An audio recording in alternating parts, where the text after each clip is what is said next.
आज हमारा मुख्य बिंदु है विज्ञान और मापन। और इस विज्ञान और मापन में हम सभी आज जानने जा रहे हैं कि आखिर विज्ञान कहते किसे हैं। तो किसी भी चीज़ का क्रमबद्ध ज्ञान ही विज्ञान कहलाता है और विज्ञान में कोई भी प्रयोग बिल्कुल सावधानी पूर्वक किया जाता है।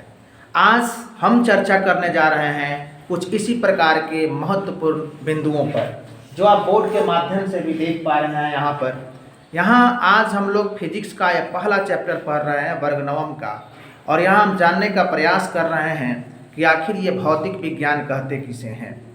तो भौतिक विज्ञान हमारे विज्ञान की एक ऐसी शाखा है जिसमें हम लोग प्रकृति, प्राकृतिक घटनाएं और पूरे ब्रह्मांड का अध्ययन करते हैं। इस प्राकृतिक घटनाओं में आखिर कौन कौन से बिंदुएं आते हैं। प्राकृतिक घटनाओं में जैसे सूर्य ग्रहण का लगना, चंद्र ग्रहण का लगना, इंद्रधनुष का दिखाई देना, भूकंप का आना, सुनामी का आना, इस प्रकार की जितनी भी सारी घटनाएं हैं, ये सभी घटनाएं प्राकृतिक घटनाएं हैं। और ये सभी घटनाओं को हम अपने इस भौतिक विज्ञान में अध्ययन करते हैं। तो जिन राशियों का अध्ययन हम अपने भौतिक विज्ञान में करते हैं उसे ही भौतिक राशियां कहा जाता है। और ये भौतिक राशियां दो प्रकार की होती हैं, जिसमें सबसे पहला मूल भौतिक राशियां हैं। ये मूल भौतिक राशियां का संख्या पूरे विज्ञान में, भौतिक विज्ञान में 7 बताए जाते हैं।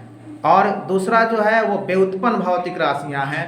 वैसी राशियां जिसके मात्रक मूल भौतिक राशि पर निर्भर करते हैं उसको हम लोग व्युत्पन्न भौतिक राशि कहते हैं। मूल भौतिक राशियों में जैसे द्रव्यमान, समय, लंबाई, विद्युत धारा, तापमान, ये सब आते हैं। जबकि व्युत्पन्न भौतिक राशियों की संख्या अनंत है, जैसे चाल है, वेग है, द्रव्यमान, त्वरण इत्यादि, ये सभी इसके अंतर्गत आते हैं।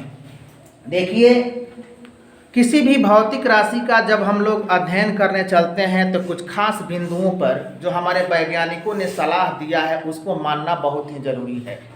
और वे 5 बिंदु हमारे वैज्ञानिकों के द्वारा बताए गए हैं, जिसमें सबसे पहला बिंदु है उसका ऑब्जर्वेशन। यानी कोई भी अगर घटना घटित होती है तो सबसे पहले हम उस घटना का अवलोकन करेंगे। दूसरा रीजन, हम उसके कारण का जानकारी प्राप्त करेंगे। यानी अवलोकन करने के बाद हम उसके कारण का जानकारी प्राप्त करेंगे, आखिर ये घटना क्यों घटी। और तीसरा हमारा है कि हम उसका टेस्ट करेंगे कि आखिर ये घटना कैसे घटी, उसका हम टेस्ट करेंगे। और टेस्ट हम देखिए, जो भी विद्यार्थी हमारे यहाँ पर सुन रहे हैं, तो टेस्ट ये नहीं कि हम अपने से टेस्ट कर लें, है ना, अपने गुरु के देख रेख में या किसी साइंटिस्ट के देख रेख में हम उसका टेस्ट करेंगे। और उसके बाद जो चौथा बिंदु है वो है निष्कर्ष। टेस्ट करने के बाद हम देखेंगे आखिर उससे क्या निष्कर्ष निकल रहा है। और उसके बाद जो हमारे बहुत सारे विद्यार्थी मौजूद होंगे या बहुत सारे जो हमारे बाल वैज्ञानिक मौजूद होंगे, हम सभी मिलजुल कर एक दूसरे से विचार करेंगे, ग्रुप डिस्कशन करेंगे, है ना। और जो घटनाएं घटी है उस घटना को घटित होने में हम चाहें तो अपना विचार व्यक्त कर कुछ नया परिवर्तन भी कर सकते हैं। देखिए बंधुओं, बहुत ही अच्छा सा बात जो है अल्बर्ट आइंस्टीन ने कहा। वही अल्बर्ट आइंस्टीन जिसके माता पिता का ऐसा सोच था कि लगता है कि अल्बर्ट आइंस्टीन जो है वो गूंगा हो जाएगा, वो बोलेगा ही नहीं।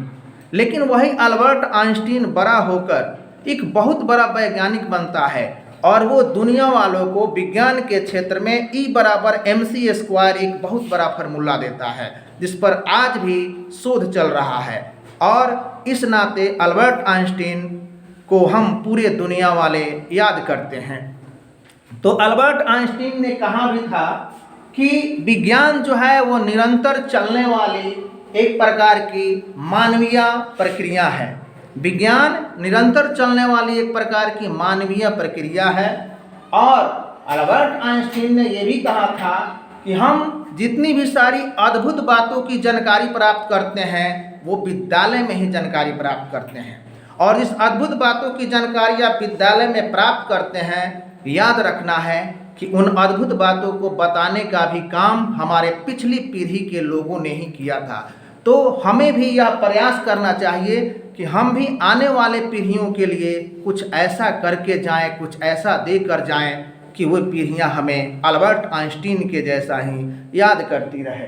दूसरा, सब कुछ तुम्हारे ही हाथ में है। अल्बर्ट आइंस्टीन ने कहा था कि सब कुछ तुम्हारे हाथ में ही इस प्रकृति ने दिया है और तुम अपने आप को जैसा चाहो वैसा बना सकते हो। तो आइए, जब हमारा भाग्य हमारे ही हाथ में है तो हम इस प्रकृति के गोद में अगर खेल रहे हैं तो फिर हम अपने आप को अल्बर्ट आइंस्टीन के जैसे, सर आइजक न्यूटन के जैसे अपने आप को बनाने का प्रयास करें। कुछ विशेष बातें जिस पर हम लोग अगले दिन चर्चा करेंगे। आज के हमारे मुख्य बातों में बस इतना ही। जय हिंद।